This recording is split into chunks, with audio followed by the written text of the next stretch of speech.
दोस्तों आज किचन में होगी पाउडर का कमाल। इतनी तपती गर्मी में आज मैं पाउडर की 8 टिप्स शेयर करूंगी जो कि हर दिन का काम आपका आसान कर देने वाला है। हेलो दोस्तों, वेलकम बैक मेरे चैनल पे। हर दिन की तरह आप सबका स्वागत है। तो पूरा वीडियो को जानने के लिए आपको पूरा वीडियो को देखना पड़ेगा। अगर स्किप करोगे तो बहुत कुछ मिस हो जाने वाला है। तो ये देखिए दोस्तों, पहले टिप, जब हमारे घर में कोई गेस्ट आता है और पहले से हमें पता चल जाता है तो हम सब क्या करते हैं, जो रूम स्प्रे होती है ना, तो घर के पर्दे में या फिर इस तरह की फूलदानी में हम स्प्रे करते हैं। अगर रूम में स्प्रे ना हो तो इस तरह की बॉडी स्प्रे या फिर डिओड्रेंट कोई भी स्प्रे होता है हम कर देते हैं। अगर ये भी ना हो, ये सब ना हो तो क्या करें, तो झटपट हम इमरजेंसी के लिए ना, ये जो टेल्कम पाउडर होती है ना, तो आजकल की तो कोई भी पाउडर में सुंदर सुंदर स्मेल होती है। तो आपके घर में जो भी पाउडर है आप इस तरह से इस फूलदानी के अंदर छिड़का सकते हो। जहाँ जहाँ आपकी बैड स्मेल होती है ना, वहाँ वहाँ आप इस तरह से पाउडर को छिड़का सकते हो। क्योंकि हमारी जो खाने वाली टेबल होती है, डाइनिंग टेबल, तो इस तरह की हम फूलदानी रखते हैं, तो अगर इससे बैड स्मेल आएगा तो अच्छा नहीं लगेगा ना। चलिए अब देख लेते हैं अगली टिप्स। तो अगली टिप्स होगी इस सॉक्स को लेकर। क्योंकि गर्मी में तो हम सब सॉक्स नहीं पहनते हैं, लेकिन जो बच्चे स्कूल जाते हैं तो जूते के साथ तो मोजा पहनते ही हैं। तो ये देखिए दोस्तों, हम सब कभी कभी क्या करते हैं कि इस तरह से स्प्रे कर देते हैं कि बैड स्मेल ना हो। तो अभी जो गर्मी का टाइम है ना, स्प्रे से अच्छा होगा आपका ये जो ठंडी वाली पाउडर होती है, जैसे कि नाइसिल हो या फिर और भी बहुत सारा पाउडर होता है। तो इस तरह से हम पाउडर अगर सॉक्स को उल्टा करके और थोड़ा सा अगर हम पाउडर डाल देते हैं और अच्छे से उसमें मिला लेते हैं तो क्या होगा ना, यहाँ पे बहुत सारा फ़ायदा है दोस्तों। पहले तो क्या होगी कि ये जो नाइसिल जैसी पाउडर होती है ना, तो ठंडी ठंडी पैरों में ठंडी ठंडी लगेगी। और दूसरा क्या है कि आपका बैड स्मेल नहीं होगा। और तीसरा क्या है कि किसी भी तरह से पैरों में पसीना नहीं आएगा। तो है ना ज़बरदस्त ये टिप्स। तो ये देखिए दोस्तों, अगली टिप्स है इस जूते को लेकर।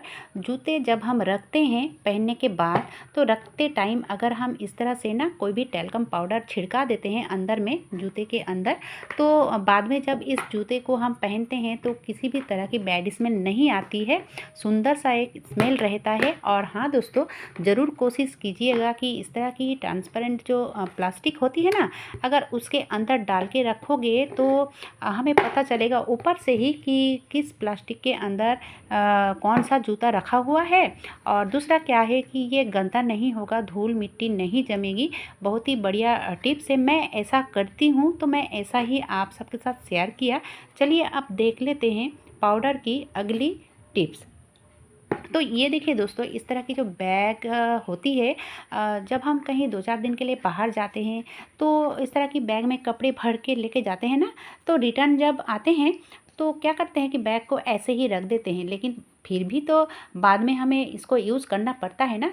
बाद में अगर यूज़ करते हैं तो कभी कभी अगर ऐसे ही छोड़ दोगे ना तो बैड स्मेल हो सकता है। अगर रखते टाइम आप इस तरह से पाउडर छिड़का के रखते हो तो इसमें नमी नहीं आएगी।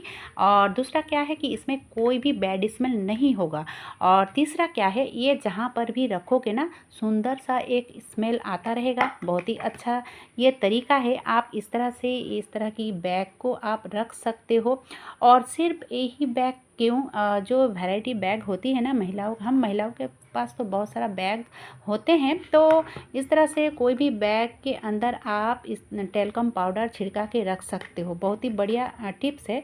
अब देखिए, ये जो बच्चे वाली छोटी छोटी पैंट होती है ना, तो हम सब जब पहनाते हैं तो क्या करते हैं, इसमें भी पाउडर छिड़का के पहनाते हैं। हम तो ऐसा करते हैं, किसी का पता नहीं दोस्तों।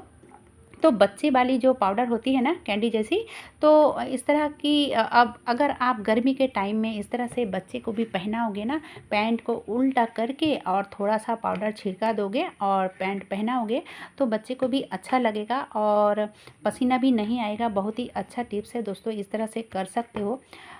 चलिए अब देख लेते हैं अगली टिप्स। अगली टिप्स भी होगी उसी पाउडर को लेकर। क्योंकि कभी कभी क्या होता है कि इस ओवन में ज़्यादा ऑयल लग जाता है, और हम क्या करते हैं कि जो किचन में टॉवल होती है या फिर किचन के जो कपड़े होते हैं, इस तरह से अगर इसमें पोंछ लेंगे ना तो क्लीन तो हो जाएगा, लेकिन इस कपड़े को क्लीन करने के लिए यानी कि धोने के लिए हमारी जो मेहनत है ज़्यादा लग जाती है। अगर इस तरह से रफ कपड़े से पोंछ लेते हैं तो इस कपड़े को ज़रूर फेंकना पड़ेगा। तो सबसे अच्छा तरीका है दोस्तों, ये जो पाउडर होती है ना, तो अगर आपका ओवन ज़्यादा ऑयली हो चुका है तो आप इस तरह से कोई भी पाउडर आप छिड़का सकते हो। अगर आपके पास एक्सपायरी पाउडर है तब तो सबसे अच्छा है, आप उसी का इस्तेमाल कर सकते हो। इस तरह से इसको छिड़का दोगे और उसके बाद ये जो कॉटन की कपड़े होती है ना, इससे आप इस तरह से पोंछ लोगे तो देखोगे इतना जल्दी इतना अच्छा क्लीन हो जाएगा कि आपको पता भी नहीं चलेगा कि इसमें ऑयल गिरा हुआ था। बहुत ही अच्छा तरीका है दोस्तों। और ये ओवन ही क्यों, ओवन के पीछे साइड जो टाइल्स रहती है ना, तो इस टाइल्स को भी आप अगर ऑयल है टाइल्स में तो इस तरह से पाउडर छिड़का के उसको भी क्लीन कर सकते हो। और फिर कपड़े को थोड़ा गीला कर लिया और इस तरह से पोंछ लिया। अब देखिए कितना अच्छा से ये क्लीन हुआ है कि पता ही नहीं चलेगा कि इसमें ऑयल गिरा हुआ था बहुत ज़्यादा। ठीक है, आप इस तरह से कर सकते हो, बहुत ही अच्छा तरीका है, मेहनत भी कम करनी पड़ेगी। इस तरह से छोटी छोटी ट्रिक अगर हम फॉलो करते हैं ना तो काम बहुत ही आसान हो जाता है। चलिए अब देख लेते हैं अगली टिप्स। अगली टिप्स भी बहुत ही ज़बरदस्त होने वाली है। तो दोस्तों यहाँ पर भी मैंने पाउडर का इस्तेमाल किया है। अब देखिए थोड़ा सा आधा चम्मच करीब लिया है पाउडर, और थोड़ा सा डाल दिया उसमें हल्दी पाउडर। अब चलिए इसको लेके जाते हैं सिंक के पास, क्योंकि अभी जो गर्मी और बरसात का मौसम है ना, तो इस सिंक से रात में क्या होता है कि कॉकरोच या फिर छोटे छोटे कीड़े मकोड़े आते रहते हैं। अगर आपके किचन में ज़्यादा आता जाता रहता है तो आप 2-4 दिन इस तरह से करके देखिएगा, आपका ना किचन का जो ये सिंक है ना, यहाँ से कीड़ा आना एकदम से बंद हो जाएगा। तो रात को सोते टाइम सब कुछ कर लेने के बाद आप जब सोने के लिए जाओगे ना, तब ही ये करना पड़ेगा, क्योंकि ये करने के बाद पानी फेंकना नहीं है, सुबह उठकर आप इसको धो सकते हो। ठीक है, तो इस तरह से करोगे तो आपका सिंक बहुत ही अच्छा रहेगा, कीड़ा मकोड़ा नहीं आएगा। चलिए अब देख लेते हैं अगली टिप। अगली टिप्स भी होगी बहुत ही ज़बरदस्त। तो यहाँ पर भी मैं दिखाऊंगी पाउडर का ही कमाल।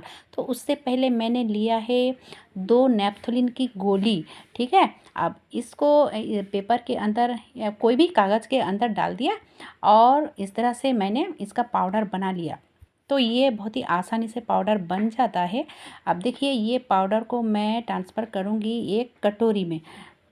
तो यहाँ पे मैंने जिस कटोरी में अभी पाउडर और हल्दी पाउडर मिक्स किया था ना, उसी में ही डाल दिया।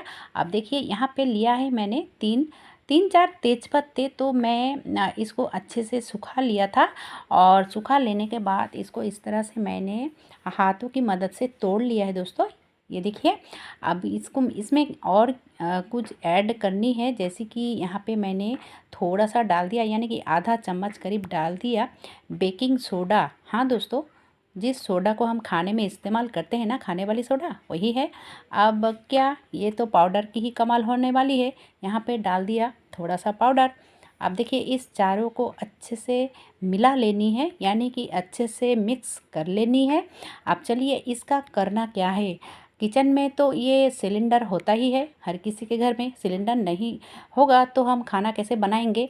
और ये दोस्तों सिलेंडर की जो नीचे पार्ट है ना, नीचे एरिया, तो उसके नीचे में थोड़ा गैप रहता है, और उसी गैप के अंदर कॉकरोच, छिपकली या फिर छोटे मोटे जो कीड़े मकोड़े होते हैं, यहाँ पे इसका डेरा जमा देते हैं। तो अगर हम इस तरह से जो मैंने पाउडर तैयार किया ना, तो इस तरह से सिलेंडर लाने के बाद आप चारों ओर छिड़का देते हो तो देखोगे यहाँ पे जो छिपकली हो, कॉकरोच हो या फिर कोई भी कीड़ा मकोड़े हैं, तो वो तो भाग ही जाएगा और कभी भी यहाँ पे नहीं आएगा। ठीक है, मैं जैसे कि एक बड़ा वाला थाली है ना, तो थाली के ऊपर ही रखती हूँ ताकि नीचे में कोई स्पॉट ना जमे, कोई दाग वगैरह ना लगे। इसीलिए दोस्तों अगर आपका सिलेंडर खाली हो जाता है ना, तो उसके बाद फिर से आपको नए से करना पड़ेगा, ठीक है। महीने में एक बार ज़रूर कीजिए, बहुत ही अच्छा ये आइडिया है।